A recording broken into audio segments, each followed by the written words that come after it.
Long before the Iron Throne existed, before dragons conquered Westeros, one family ruled the frozen north for thousands of years. Their name inspired loyalty, their honor became legendary, and their words served as a warning remembered across generations. They were House Stark, the ancient rulers of Winterfell and the oldest surviving great house in the Seven Kingdoms. While southern kingdoms rose and fell through endless wars, the Starks endured, shaped by snow, hardship, and unwavering resilience. Their story begins not with kings or castles, but during the mythical Age of Heroes, over 8,000 years before Game of Thrones.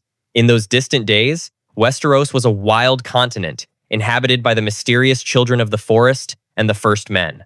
The First Men crossed the Arm of Dorne, bringing bronze weapons, horses, and the foundations of human civilization.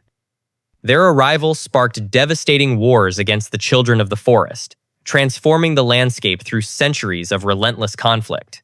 Eventually, both peoples forged peace through the pact, witnessed beneath the sacred branches of ancient weirwood trees.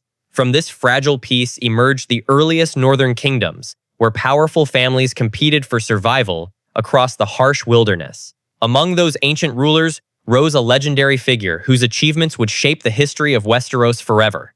His name was Brandon Stark, remembered throughout history as Brandon the Builder. Legend credits Brandon with constructing Winterfell, an enormous fortress built to withstand both armies and the unforgiving northern winters. Many stories also claim he helped build the Wall, humanity's greatest defense against the unknown dangers beyond the frozen frontier. Whether every legend is true remains uncertain, but Brandon's legacy became inseparable from the identity of House Stark. His descendants inherited not only Winterfell, but also the responsibility of protecting the vast northern territories. Over countless generations, the Starks conquered rival kings, united scattered clans, and became the undisputed kings of Winter. Their kingdom eventually stretched across nearly half of Westeros, making the North the largest region in the realm. Unlike many southern rulers, the Stark kings governed a land defined by brutal winters, immense forests, towering mountains, and endless snow. Those harsh conditions forged a people who valued loyalty, endurance, and duty above wealth, luxury, or political ambition. The rulers of the North became known as the Kings of Winter, a title earned through conquest, endurance, and centuries of unbroken rule. Their greatest rivals were the Red Kings of House Bolton, whose banners of flayed men reflected generations of brutal conflict. After countless wars, House Stark defeated the Boltons and united the northern lands beneath the Direwolf banner. Other powerful houses, including the Umbers, Karstarks, Manderleys, Glovers, and Mormonts, eventually swore loyalty to Winterfell. Together, these noble families formed the backbone of the North, each guarding vast territories while answering the Stark call to war. Although enormous in size, the North remained sparsely populated, its harsh climate making survival more difficult than political ambition. Winters could last for years, forcing every generation to prepare long before the first snow began to fall. This constant struggle against nature shaped the Stark philosophy more deeply than any battle ever could. Their ancient words, "Winter is coming," were never intended as a threat, but as a reminder that hardship always returned. Every child raised in Winterfell learned that comfort was temporary, while duty and preparation ensured survival. Unlike many southern houses, the Starks measured greatness through responsibility rather than displays of wealth or luxury. Their rule depended upon trust, justice, and the willingness to place the needs of the North above personal ambition. One tradition captured this belief better than any other. The man who passes the sentence should swing the sword. By carrying out justice personally, every Stark ruler accepted full responsibility for the lives placed in their hands. Mercy was valued, but weakness invited disaster in a land where even nature showed little compassion. The Starks also remained devoted to the old gods, preserving beliefs that existed thousands of years before the faith of the Seven. Their sacred place of worship was the Godswood, where ancient weirwood trees watched silently over generations of northern rulers. Beneath the carved faces of those white trees, marriages were witnessed, oaths were sworn, and prayers were offered without priests. To the people of the North, the old gods represented memory itself, connecting every generation to those who came before. These traditions gave House Stark a unique identity, preserving ancient customs long after most of Westeros had embraced newer faiths. At the heart of House Stark stood Winterfell, one of the oldest and most formidable castles ever built in Westeros. According to legend, Brandon the Builder raised Winterfell more than 8,000 years before the War of the Five Kings. Massive granite walls, towering keeps, and deep defensive moats made the castle nearly impossible to conquer by force. Hidden beneath Winterfell flowed natural hot springs, warming its halls even during the coldest winters. Steam rising from the ancient stone walls became one of Winterfell's most recognizable and enduring features. At the center of the castle stood the Great Hall, where generations of Stark rulers gathered their bannermen during times of peace and war. Nearby lay the ancient Godswood, untouched since the Age of Heroes, with its towering weirwood tree watching silently over the castle. Beneath Winterfell rested the crypts, where countless kings of Winter and Lord Stark were laid to rest. Each stone tomb carried the likeness of its ruler, seated with an iron sword across the lap to guard against restless spirits. To the Starks, the crypts were more than a burial place. They were a reminder that every generation inherited an ancient responsibility. House Stark's banner displayed a gray direwolf racing across a field of white, instantly recognizable throughout the Seven Kingdoms. The direwolf symbolized resilience, loyalty, and survival, qualities that perfectly reflected the people of the North. Direwolves had nearly vanished south of the Wall, making the Stark sigil both legendary and deeply symbolic. Their famous words, "Winter is coming," distinguished House Stark from every other great house in Westeros. While many noble mottos celebrated glory or victory, the Stark words warned that no season of prosperity could last forever. For thousands of years, those simple words reminded every lord and every commoner to prepare for the inevitable hardships ahead. This philosophy influenced every decision made by House Stark, from governing their people to defending the North. Wealth and luxury meant little if a family failed to survive the long winters that inevitably returned. Because of this outlook, Stark rulers earned a reputation for humility, discipline, and practical leadership, rather than extravagant displays of power.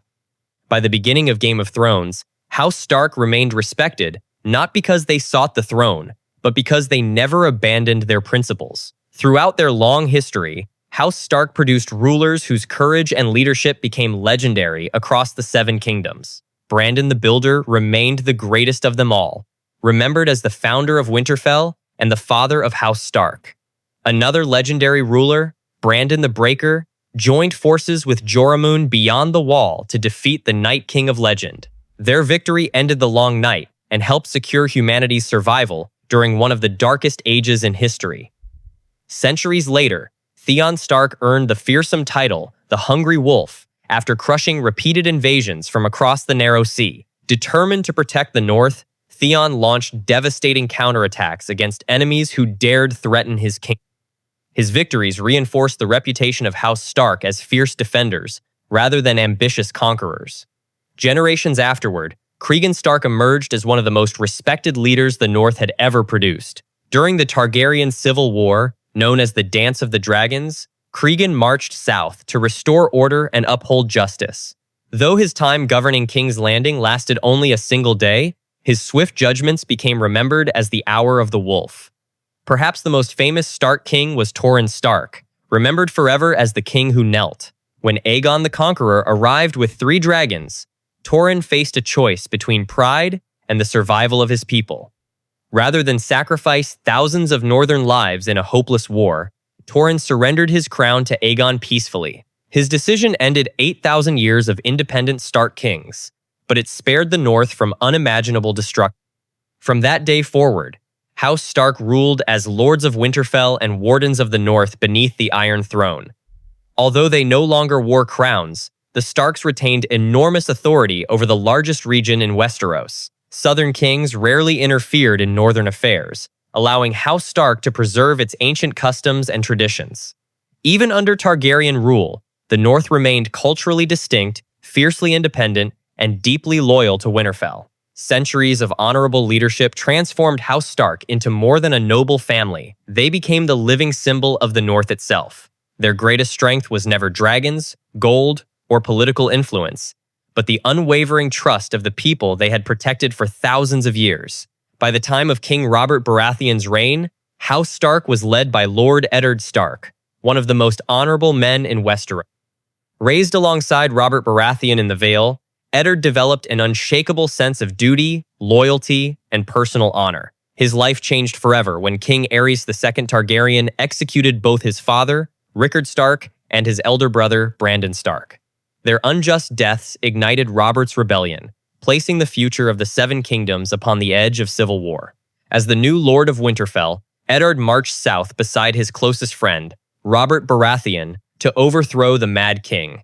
After the war ended, Eddard returned home, not seeking power, but determined to rebuild and protect the North. He married Catelyn Tully, strengthening the alliance between House Stark and House Tully through honor rather than ambition. Together, they raised 6 children within Winterfell, teaching them the values that had guided House Stark for thousands of years.